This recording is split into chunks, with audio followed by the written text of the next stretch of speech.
ಓಂ ಶಾಂತಿ. ದಿನಾಂಕ ಆಗಿದೆ 23/6/2026. ನೀವು ಮಹಾನ್ ಸೌಭಾಗ್ಯಶಾಲಿಗಳಾಗಿದ್ದೀರಿ, ಏಕೆಂದರೆ ಭಗವಂತನು ನಿಮಗೆ ಇಂತಹ ವಿದ್ಯೆಯನ್ನು ಓದಿಸುತ್ತಾರೆ ಯಾವುದನ್ನು ಇಲ್ಲಿಯವರೆಗೂ ಯಾವುದೇ ಋಷಿಮುನಿಗಳೂ ಓದಲಿಲ್ಲ. ಈ ರುದ್ರಜ್ಞಾನ ಯಜ್ಞದಿಂದ ವಿನಾಶದ ಜ್ವಾಲೆಯು ಪ್ರಜ್ವಲಿತವಾಯಿತು ಎಂಬುದು ನಿಮಗೆ ತಿಳಿದಿದೆ. ಈಗ ಈ ಇಡೀ ಪ್ರಪಂಚವು ಇದರಲ್ಲಿ ಸ್ವಾಹ ಆಗಿಬಿಡುವುದು. ಈ ಡ್ರಾಮಾದ ಪೂರ್ವ ನಿಶ್ಚಿತವನ್ನು ಯಾರೂ ತಡೆಯಲು ಸಾಧ್ಯವಿಲ್ಲ. ಇದು ಇಂತಹ ಅಶ್ವಮೇಧ ಅವಿನಾಶಿ ರುದ್ರ ಯಜ್ಞವಾಗಿದೆ, ಯಾವುದರಲ್ಲಿ ಎಲ್ಲ ಸಾಮಗ್ರಿಗಳು ಸ್ವಾಹ ಆಗುತ್ತದೆ. ಈ ಸಮಯದಲ್ಲಿ ನೀವು ಬ್ರಾಹ್ಮಣ ಧರ್ಮದ ಮನುಷ್ಯರಾಗಿದ್ದೀರಿ. ತಂದೆಯು ಆತ್ಮಗಳಿಗೆ ಶಿಕ್ಷಣ ಕೊಡುತ್ತಾರೆ. ಆತ್ಮಕ್ಕೆ ಈಗ ತನ್ನ ಸ್ವಧರ್ಮದ ತಿಳುವಳಿಕೆ ಇದೆ. ನೀವು ಶಾಂತ ಸ್ವರೂಪ ಆತ್ಮರಾಗಿದ್ದೀರಿ. ಒಂದು ವೇಳೆ ನೀವು ಶಾಂತಿಯಲ್ಲಿ ಕುಳಿತುಕೊಳ್ಳಬೇಕೆಂದರೆ ನಿಮ್ಮನ್ನು ನೀವು ಆತ್ಮ ಶಾಂತಿಧಾಮದ ನಿವಾಸಿ ಎಂದು ತಿಳಿದುಕೊಳ್ಳಿ. ಈ ಕರ್ಮೇಂದ್ರಿಯಗಳಿಂದ ಭಿನ್ನವಾಯಿತೆಂದರೆ ಆತ್ಮವು ಶಾಂತವಾಗಿರುತ್ತದೆ. ಆತ್ಮವು ತನ್ನ ಸ್ವಧರ್ಮದಲ್ಲಿ ಎಷ್ಟು ಸಮಯ ಬೇಕಾದರೂ ಇರಬಹುದು.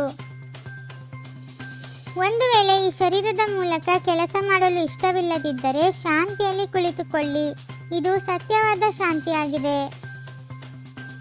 ಈಗ ಸೂರ್ಯವಂಶಿಗಳಾಗಬೇಕಾಗಿದೆ. ನೀವು ಸೃಷ್ಟಿಯ ಆದಿ ಮಧ್ಯ ಅಂತ್ಯವನ್ನು ತಿಳಿದುಕೊಂಡಿದ್ದೀರಿ.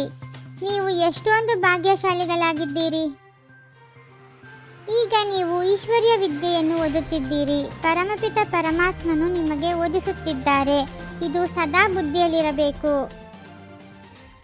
ಈ ಜ್ಞಾನ ಯಜ್ಞದಿಂದ ವಿನಾಶದ ಜ್ವಾಲೆ ಪ್ರಜ್ವಲಿತವಾಯಿತು ಎಂದು ಹೇಳುತ್ತಾರೆ. ಅಂದ ಮೇಲೆ ಸ್ವರಾಜ್ಯಕ್ಕಾಗಿ ಈ ಜ್ಞಾನ ಯಜ್ಞವಾಗಿದೆ. ಇದರಲ್ಲಿ ಹಳೆಯ ಪ್ರಪಂಚವು ಸ್ವಾಹ ಆಗಲಿದೆ. ಪ್ರಾಕೃತಿಕ ವಿಕೋಪಗಳೂ ಆಗುತ್ತದೆ ಎಂಬುದನ್ನು ನೀವು ತಿಳಿದುಕೊಂಡಿದ್ದೀರಿ. ಇದೆಲ್ಲ ಜ್ಞಾನವು ನಿಮ್ಮ ಬುದ್ಧಿಯಲ್ಲಿ ಕುಳಿತುಕೊಳ್ಳಬೇಕು. ಇಲ್ಲಿ ನೀವು ದೇವಿ ದೇವತಾ ಪದವಿಯನ್ನು ಪಡೆಯಲು ಬರುತ್ತೀರಿ.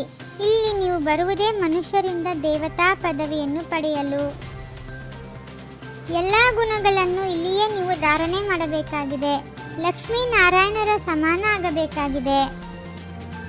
ಡ್ರಾಮಾ ಎಂದು ಹೇಳುವುದರಿಂದ ಡ್ರಾಮಾದ ಆದಿ ಮಧ್ಯ ಅಂತ್ಯವನ್ನು ತಿಳಿದುಕೊಳ್ಳಬಹುದು. ಕೇವಲ ಪುಸ್ತಕವನ್ನು ಓದುವುದರಿಂದ ಡ್ರಾಮಾವನ್ನು ತಿಳಿಯಲು ಸಾಧ್ಯವಿಲ್ಲ. ನಾವು ರಾಜ್ಯ ಮಾಡುತ್ತಿದ್ದಾಗ ಬೇರೆ ಯಾರೂ ಇರಲಿಲ್ಲ. ಮೂಲವತನದಲ್ಲಿ ಈ ರೀತಿ ಮಾಲೆ ನಂಬರ್ವಾರ್ ಮಾಡಲ್ಪಟ್ಟಿದೆ. ನಾವು ಶ್ರೇಷ್ಠಾತಿ ಶ್ರೇಷ್ಠ ವಂಶದವರಾಗಿದ್ದೇವೆ. ನಾವು ಎಲ್ಲರಿಗಿಂತ ಹೆಚ್ಚು ಸುಖವನ್ನು ಭೋಗಿಸುತ್ತೇವೆ. ನಂತರ ನಾವೇ ಕಂಗಾಲರಾಗುತ್ತೇವೆ. ಈಗ ಪುನಃ ಪಾವನ ಪ್ರಪಂಚಕ್ಕೆ ಹೋಗಬೇಕಾಗಿದೆ. ಇದು ಪಾಠಶಾಲೆಯೂ ಆಗಿದೆ, ಯಜ್ಞಕ್ಕೆ ಯಜ್ಞವೂ ಆಗಿದೆ. ಇಡೀ ಹಳೆಯ ಪ್ರಪಂಚವು ಇದರಲ್ಲಿ ಸಮಾಪ್ತಿಯಾಗಲಿದೆ. ಡ್ರಾಮಾದ ಆದಿ ಮಧ್ಯ ಅಂತ್ಯದ ರಹಸ್ಯವನ್ನು ಬುದ್ಧಿಯಲ್ಲಿಟ್ಟುಕೊಂಡು ಹರ್ಷಿತವಾಗಿರಬೇಕು. ಎಲ್ಲರಿಗೂ ಇದೇ ರಹಸ್ಯವನ್ನು ತಿಳಿಸಬೇಕು. ಸ್ವರಾಜ್ಯದಲ್ಲಿ ಹೋಗಲು ಬೇಹದ್ದಿನ ಯಜ್ಞದಲ್ಲಿ ಬದುಕಿದ್ದಂತೆಯೇ ಸತ್ತು ತಮ್ಮ ತನು ಮನ ಧನವನ್ನು ಸ್ವಾಹ ಮಾಡಬೇಕಾಗಿದೆ. ತಮ್ಮ ಮಸ್ತಕದ ಮೂಲಕ ಮೂರನೇ ನೇತ್ರದ ಸಾಕ್ಷಾತ್ಕಾರ ಮಾಡಿಸುವಂತಹ ಸತ್ಯಯೋಗಿ ಭವ.